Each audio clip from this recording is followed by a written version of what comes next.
Bonsoir les amis, j'espère que vous allez bien. Je suis Pascal Trépin-Guicolbert. Je voulais vous faire entendre un peu ce chant indien qui est très beau et qui est la preuve que dans le monde, il y a encore des communautés spirituelles, des communautés spirituelles qui sont en communion avec Dieu, qui sont en communion avec la nature et qui sont en communion avec ce qu'il y a de plus beau dans l'humanité. Cette communauté spirituelle, elle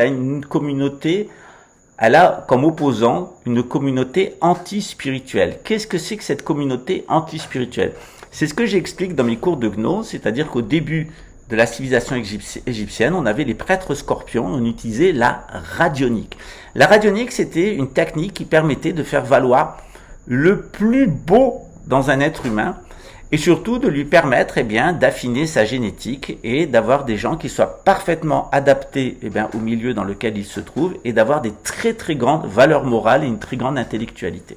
À l'heure actuelle, on a la psychotronique, qui est une anti-spiritualité, et elle vise à provoquer l'apparition de gens les plus débiles possibles. Et à Luxembourg, on a depuis des années, depuis l'affaire des Baumler, qui était l'occasion de faire passer ce système, une machine à décérébrer la population de Luxembourg et la rendre la plus débile possible. Ce programme, il est à la fois génétique, comme le programme des nazis, il est à la fois de contrôle mental, comme l'Union soviétique, et elle est à la fois totalitaire et génocidaire, et il se base sur un chaos préalable, Ordo ab chaos, ce qui est en train de se passer à Luxembourg, laboratoire du 4e Reich des riches. Alors on connaît tous les méfaits de Luxembourg. Luxembourg, c'est la fraude fiscale, c'est la destruction des politiques fiscales de tous les autres États européens, c'est l'argent sale de toute la planète qui vient se laver ici. Luxembourg, c'est aussi la maximisation fiscale, c'est ce qui permet à des entreprises multinationales de payer 1%, 2, 3% d'impôts sur le revenu, alors qu'ils en paieraient 33% en France, à Luxembourg 25% ou ailleurs, tout simplement parce qu'ils négocient avec les fonctionnaires de l'État luxembourgeois en violation de la constitution luxembourgeoise qui dit qu'il y a égalité devant l'impôt. À Luxembourg, l'administration fiscale ne respecte pas la loi puisqu'elle fait de la fiscalité à géométrie variable. Il n'y a pas que là, la Hollande a aussi Belize, les Américains ont le Delaware et les îles Caïmans, etc. Et l'Angleterre et la France ont l'église anglo-normande. C'est-à-dire que pour les riches a été mis en place tout un système qui vise à ce qu'ils ne payent pas d'impôts. Ces riches-là ont mis aussi un système qui vise à ce qu'ils ne soient pas emmerdés par les gens qui ne trouvent pas normal qu'il y ait plus d'État, et pas normal qu'ils soient tout le temps en train de financer ça avec en perspective se faire exterminer dans un génocide généralisé parce que c'est ce qui est en perspective. Pour arriver à faire taire l'opposition et rendre les gens soumis et faire que on va mener toute cette population au grand génocide les yeux fermés, que ça soit d'ailleurs un génocide qui soit provoqué par des injections électroniques ou que ça soit un génocide qui soit provoqué par des grandes catastrophes naturelles, c'est la même chose. Or, dans le cadre de ce grand génocide, on a une technique qui a été adoptée par l'État luxembourgeois, qui est la technique américaine de la psychotronique. De quoi il s'agit? C'est un système qui a été mis en place sous Richard Nixon. La population est massivement écoutée. On émet des micro-ondes dans la maison des personnes à travers des antennes, notamment les antennes Gwen, les antennes de téléphonie, à travers votre compteur électrique. On augmente partout la pollution la pollution électrique, la pollution électromagnétique par micro-ondes. Et cette pollution électromagnétique, elle fait réagir les gens. Et ils se sont aperçus qu'en plus de la réaction qu'avaient des gens, la stimulation nerveuse, les gens étaient en état de stress, ils étaient nerveux, donc ça multipliait leur capacité dans un sens de la déprime ou dans le sens de la superactivité. C'est comme quand vous donnez un téléphone à un enfant, c'est 14 images à la seconde. Ces 14 images à la seconde mettent votre enfant en état de stress et d'oxydation cellulaire. L'enfant en prend un plein la gueule, vous êtes en train de le détruire psychologiquement. Si vous faites des jeux vidéo séparés, vous avez l'impression de vous relaxer. En réalité, vous êtes en train de vous détruire d'un point de vue psychologique. Plus de 45 minutes par jour, ça mène à l'hôpital psychiatrique ou à la section psychotronique de Luxembourg, où on a recruté tous les cas psychiatriques déstructurés d'un point de vue neurologique de l'État pour leur faire croire qu'ils participaient à une grande expérience sociale de suppression de la délinquance. Alors c'est vrai qu'ils ont un profil de délinquants. Les faire travailler pour la police, c'était pas trop bête, c'est utiliser des crétins contre des crétins. La police a toujours fonctionné comme ça en bas, mais sauf que là, ça marche même pas comme ça. Pourquoi? Parce que on a raconté aux policiers luxembourgeois que la délinquance était génétiquement programmée. S'il y a de la délinquance, c'est que les gens sont génétiquement programmés à être délinquants. Comment faire? Les mettre sous contrôle mental, leur dire ce qu'ils doivent faire, en les excitant et en les rendant nerveux. Ceux qui sont récalcitrants, les éliminer en leur suggestionnant de commettre des crimes et délits jusqu'à ce qu'ils aient commis ces crimes et délits en leur lavant le cerveau. Par exemple, moi, parce qu'à Luxembourg, en plus, ils fonctionnent avec des fiches à guine, lola, parce que c'est des grandes intelligences à Luxembourg. Il faut savoir que le niveau d'intelligence de la police luxembourgeoise est énorme. Par exemple, on dit aux policiers, aux douaniers, les migrants sont majoritairement arrêtés dans des camionnettes blanches, donc ne vous amendez plus à arrêter les camionnettes de couleur, arrêtez que les camionnettes blanches, et vous allez plus avoir de migrants illégaux à Luxembourg. Ce qui a été fait, ça c'est su. Donc les passeurs n'ont plus utilisé de camionnettes blanches et il n'y a plus de prise. Donc la police grand-ducale a dit il n'y a plus de migrants, on a atteint zéro puisqu'on n'arrête plus de camionnettes dans lesquelles il y a des migrants. Effectivement, c'est exactement comme ça que la police est stupide, nique tout le monde à partir des statistiques et se donne des grandes guines. Là, on est tellement génial, on est des grandes intelligences, parce qu'il y a des grandes intelligences à la police luxembourgeoise. Alors cette histoire de génétiquement programmé, elle est très intéressante parce que ça rappelle l'idéologie nazie. Évidemment, la délinquance, elle n'est pas génétiquement programmée. Il y a des familles où il y a de la délinquance. Est-ce que c'est dû au gène ou est-ce que c'est dû à la culture de la famille?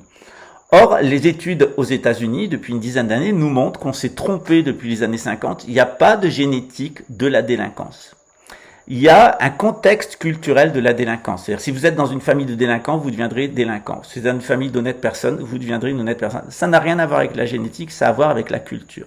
Or, quand on est dans une culture comme la culture luxembourgeoise, qui ont aidé la fraude fiscale et le blanchiment d'argent, donc le crime organisé, l'État luxembourgeois, c'est un menteur, voleur et assassin qui est complice de toutes les mafias. Et les policiers luxembourgeois sont payés avec l'argent du trafic de drogue, de la vente d'organes, de l'exploitation des femmes, de l'exploitation des pauvres, de la destruction, de la corruption, etc.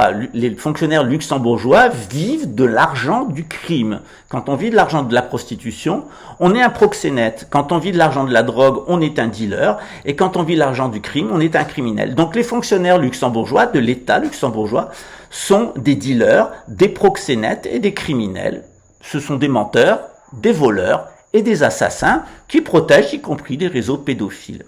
Sur ce truc génétiquement programmé, ils ont brodé toute une théorie pour convaincre les policiers luxembourgeois de rentrer dans ce système totalitaire, qui est complètement faux.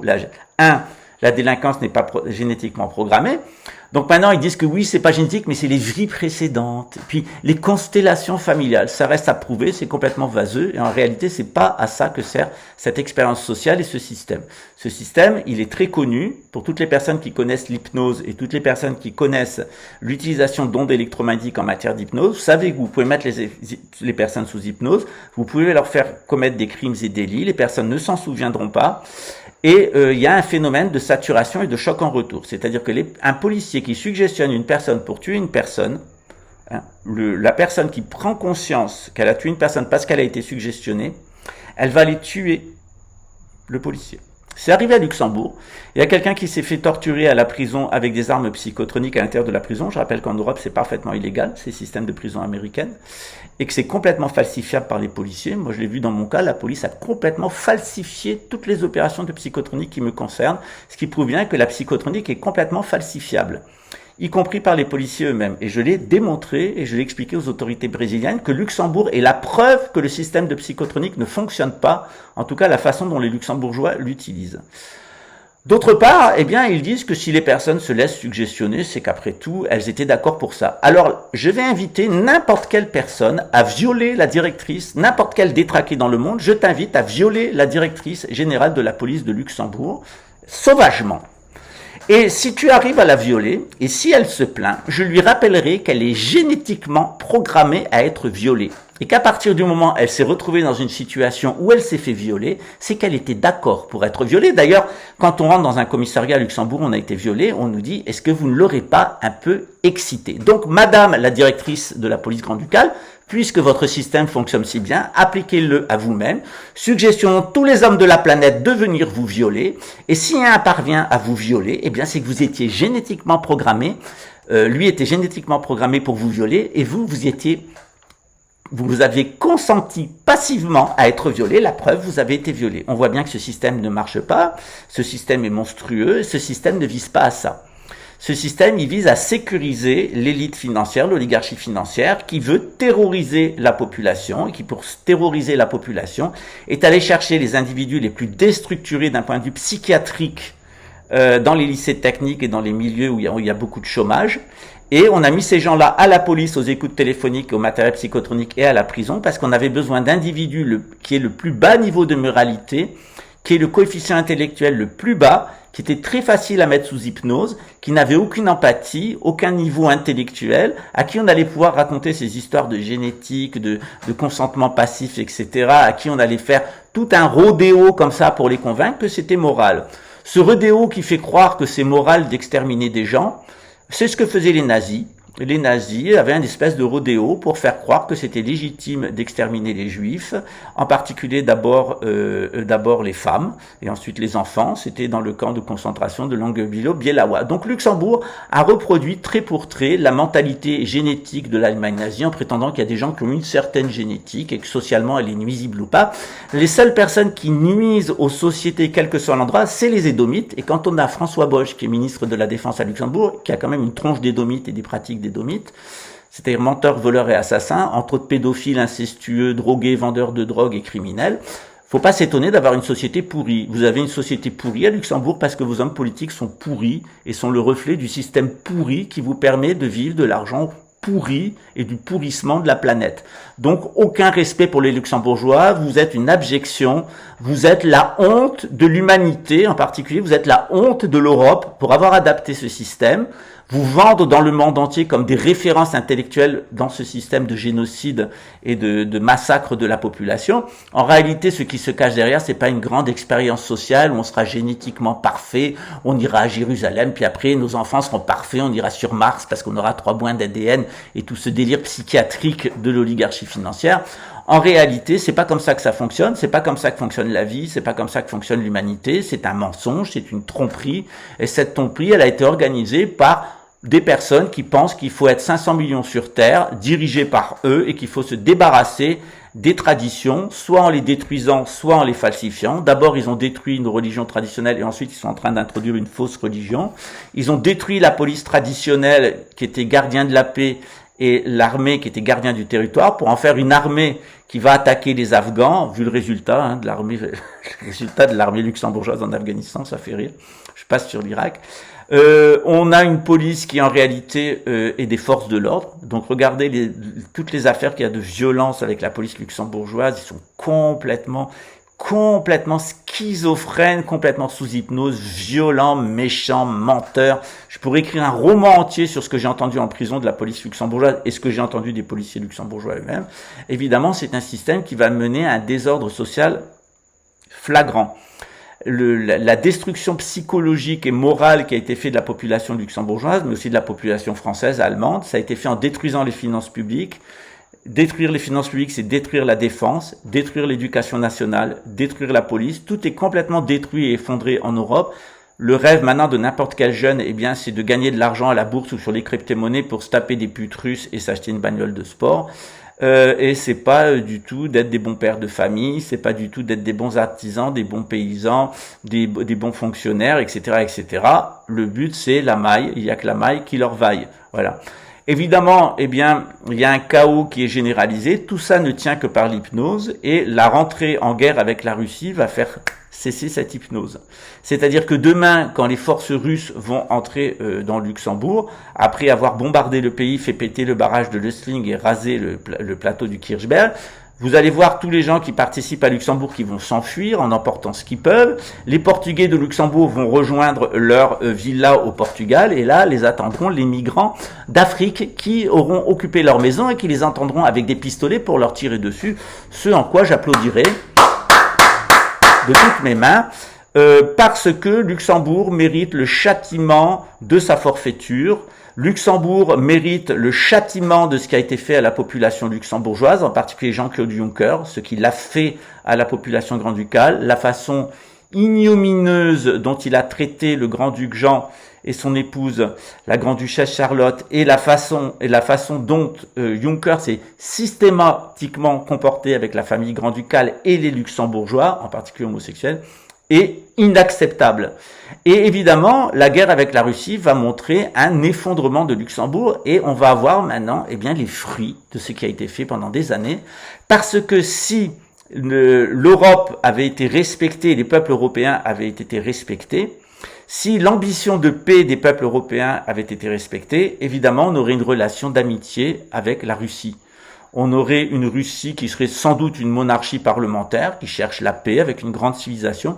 Et on aurait l'Europe, avec une grande monarchie parlementaire pour toute l'Europe, unique, qui permettrait de vivre un accord de bien-être avec les Russes, qui sont aussi, eh bien, comme nous, des monarchistes et comme nous, des chrétiens.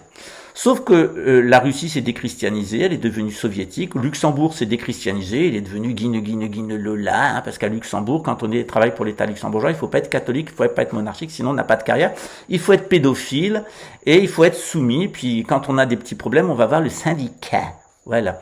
Donc Luxembourg est devenu le contraire de lui-même, de ce que Luxembourg a toujours été. C'est très triste. Luxembourg va se faire rayer de la carte, les Luxembourgeois vont se faire fumer. Voilà. Ils en ont eu la démonstration quand ils m'ont demandé ce qui allait arriver à Luxembourg. Et bien, j'ai dit, il arrivera à Luxembourg ce que vous allez faire à Camille Colbert. Et qu'est-ce qu'ils ont fait? Ben, ils ont payé un Polonais, donc quelqu'un de l'Est, pour le décapiter. Et puis sa famille a vidé la maison. Et puis le juge d'instruction a fait démolir la maison pour cacher la culpabilité du frère et la complicité de la sécurité intérieure et de l'avocat et du parquet, de toute cette clique. Et évidemment, ensuite, d'autres personnes sont venues habiter là. C'est ce qui va se passer pour Luxembourg. Luxembourgeois, vous avez été vendus pour vos hommes politiques. Les policiers luxembourgeois sont vos bourreaux. Et si vous voulez vous libérer, eh bien, vous savez ce que vous devez faire. En tout cas, eh bien, puisque la psychotronique marche, et puisque, évidemment, il y a des gens qui sont génétiquement programmés à être des violeurs, il suffit de les suggestionner, et puisque la directrice générale de la police, eh bien, va sans doute, puisqu'elle se fera de toute façon violer, eh bien, aura comme consolation que de toute façon, elle avait passivement consenti, elle était d'accord inconsciemment pour se faire violer. On va tenter l'expérience, on va mettre un tépaphone, on va suggestionner toute la planète et on va lui demander d'aller violer la directrice générale de la police luxembourgeoise. Et si elle se fait violer par un migrant, eh bien, on lui rappellera qu'elle n'a pas à se plaindre. D'abord, elle l'aura peut-être un petit peu excitée, et puis d'autre part, elle aura, eh bien, inconsciemment consenti à ce qui lui arrive. Voilà, c'est comme ça que ça fonctionne dans la police luxembourgeoise. En tout cas, c'est ce qu'on met dans la tête des policiers luxembourgeois, en particulier ceux des écoutes et de la section psychotronique et de la sécurité intérieure. Et je souhaite à la directrice de la police un très bon viol. Les migrants arrivent, il n'y en a plus pour très longtemps. En tout cas, si elle essaye de venir au Brésil, elle aura un comité d'accueil.